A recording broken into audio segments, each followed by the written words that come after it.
SEC today, let's just get right to it. We used to call those suicide mission hearings because you were being sent to your death, but it was actually much worse for the SEC than you may even imagine, as some major errors were made today by them. The draft, but it covers everything from taxation of crypto assets to stablecoins, brokers, and to finally which regulatory body regulates digital assets. It's very comprehensive. The legislation takes a cue from the Hinman speech and makes decentralization a key term in whether a digital asset is regulated by the SEC or by the Commodities Commission. What exactly has finally happened? What's happening here? And that is, of course, on the lawsuit front. Well, a lot of stuff has been going on with the XRP coin. For now, don't forget to hit that subscribe button and turn on post notifications as well. But this event gives us a great opportunity to address a topic that I think has been a subject of considerable debate in the press and in the crypto community, and that's whether a digital asset, a token, a coin, offered as a security can over time become something other than a security. To start with, I'd like to frame that question a little differently and focus not on the digital asset itself and does the digital asset morph into something, but let's look at the circumstances surrounding the digital asset and the manner in which it's sold. To that end, I think a better line of inquiry might be, can a digital asset originally sold in a securities offering later be sold in a manner that doesn't constitute the offering of a security? Last summer, spoke a little bit more about how we were looking at some of the more decentralized and seasoned digital assets like Bitcoin and Ether on the Ethereum network. And we made it very clear that at this point we don't see a reason to regulate those as securities or transactions in those instruments as securities. So you said in your speech that neither Bitcoin nor Ether would be considered securities and thus not under the purview of the SEC. Can you very briefly explain what your reasoning is? Sure, Bob. These are complex facts and circumstances tests, but when we look at Bitcoin or if we look at Ether and the highly decentralized nature of the networks, we don't see a third-party promoter where applying the disclosure regime would make a lot of sense. So we're comfortable in some sort of viewing these as items that don't have to be regulated as securities. And we had expressed to the world that we didn't view Ether as a security as it was then currently being offered. We're not talking about the original offering, and we're not talking about what it may evolve to over time or if someone repackages it or does other things with Ether. But we're saying at the current time there wasn't really a need to regulate Ether as a security in our mind. You also talked about initial coin offerings or ICOs, which are ways of raising money using cryptocurrencies. Did you use a similar reasoning? You implied that most seem to be securities, ICOs, but some of them are not. Can you just show us what the difference is simply?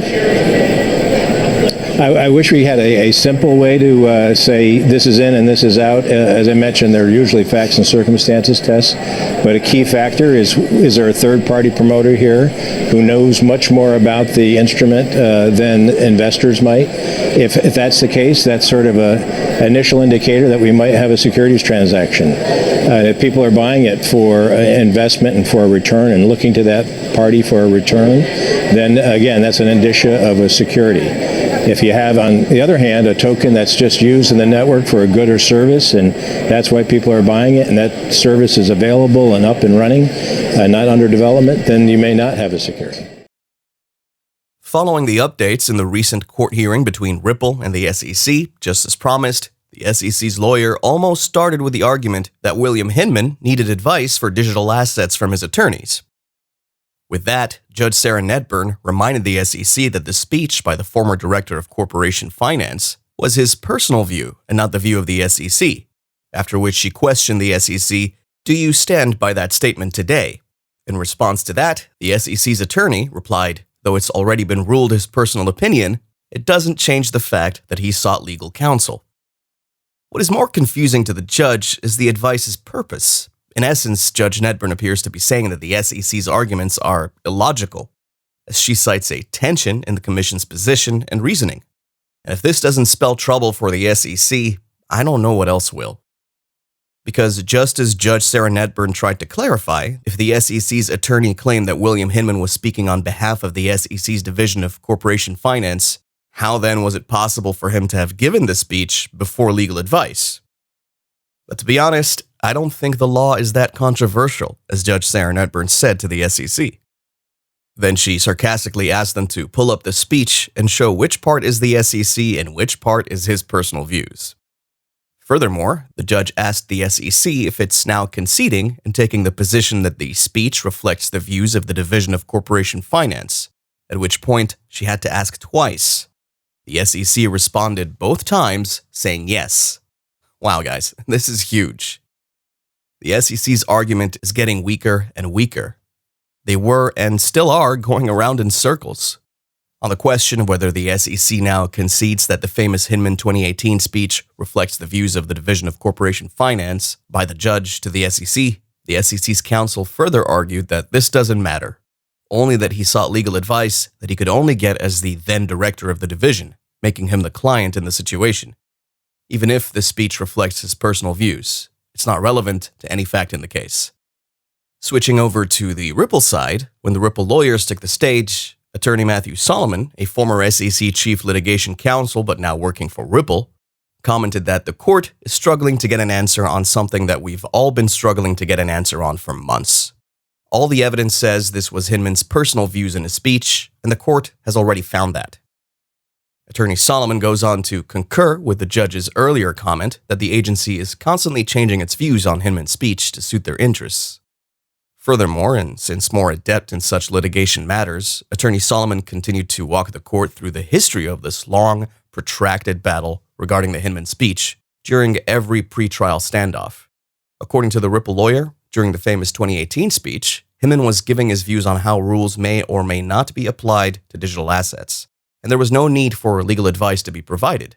As such, he objects to the supposedly very legal comment by the SEC's counsel. In his words, it's not a deliberative process, which the court has already determined, and the way to analyze this is how the judge asked the first question. What was the purpose of this alleged advice? The speech itself even said it was not a full legal analysis. Following Judge Netburn's exact words, if the purpose of the advice was not to conduct agency business, then there's a break in the chain. And there, she got that spot on.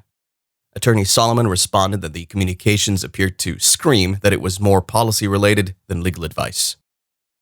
Guys, this is a massive blow for the SEC. You don't need a law degree to see that coming. Now, words don't even suffice to explain just how badly the SEC is getting wrecked right now. This is a massive turnaround.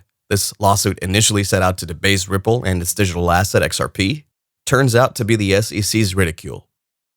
The SEC responded to counter that, saying that the speech was to give guidance to the market based on the views of how the SEC would treat digital assets, and they tried to cite a part of Hinman's deposition to buttress its motion that the Hinman speech was that of the SEC corporate finance and not his personal opinion. And the SEC's counsel went on to argue that he may have been seeking legal advice and that his speech was not about policy, but about how the securities laws apply to different digital assets. The speech to the market was part of agency business. But then Judge Sarah Netburn queried the SEC on whether the commission thinks their position is inconsistent, thereby interrupting the SEC's response halfway through. There is a difference between seeking advice to ensure his messaging was consistent and allowing the agency to follow the law. Sheer inconsistency lurks around these SEC's multiple counteracting claims. So now back to the Ripple attorney on William Hinman's deposition. Ripple's attorney Matthew Solomon noted that on page 132 of Hinman's deposition, the former director of corporation finance was asked if his speech was guidance to the market. He replied that it provided clarity in, quote, on what I thought, and repeatedly used I to answer follow-up questions.